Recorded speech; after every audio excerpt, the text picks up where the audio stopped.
नमस्कार दोस्तों, मैं सतीश चंद आपके सामने एक नई वीडियो लेके आया हूँ जिसमें आज मैं आपको बताऊँगा बोलचाल की भाषा में जो शब्द यूज किया जाता है उसका नाम है सर। और उस सर के शब्द के बारे में आज मैं बताना चाहता हूँ क्योंकि ये हमारे आसपास या ऑफिस यहाँ तक कि सरकारी दफ्तरों में भी जी sir, yes sir, no sir, लोगों को ये नहीं पता है कि ये सर शब्द क्या है।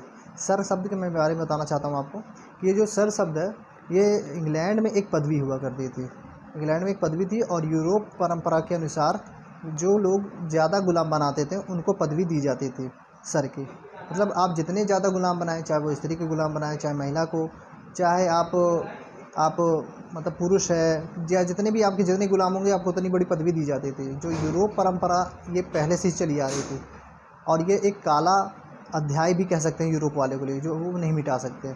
और बताइए वो सर शब्द इसी से संबंधित था। और आप लोग बोलचाल की भाषा में क्या कहते हैं कि सर सर सर, जो कि हमें नहीं कहना चाहिए था। हमारे भाषा यानी कि हिंदी भाषा या संस्कृत भाषा में हम चाहे जितने भी ऐसे वर्ड है जैसे अननोन व्यक्ति या मान लीजिए जिसे हम नहीं जानते हैं उन्हें हम कह सकते हैं कि श्रीमान या श्रीमन, महोदय या महाशय आदि के नामों से उन्हें बुला सकते हैं, फिर भी उसके बावजूद हम उन्हें सर सर सर कहते हैं। तो मैं चाहता हूं कि आप ये जो यूरोपियन परंपरा है यानी कि अंग्रेज़ तो चले गए लेकिन उनकी जो गुलामी थी वो हमारे माइंड में अभी तक समझ के चलें कि बनी हुई है। तो मैं चाहता हूँ आप सर शब्द का त्याग करके अपने जो हम लोगों की हिंदी भाषा है उसका यूज करें, जैसे कि श्रीमान, महोदय, इन सब शब्दों का यूज करें। मैं आपको इसी बारे में बताना चाहता था।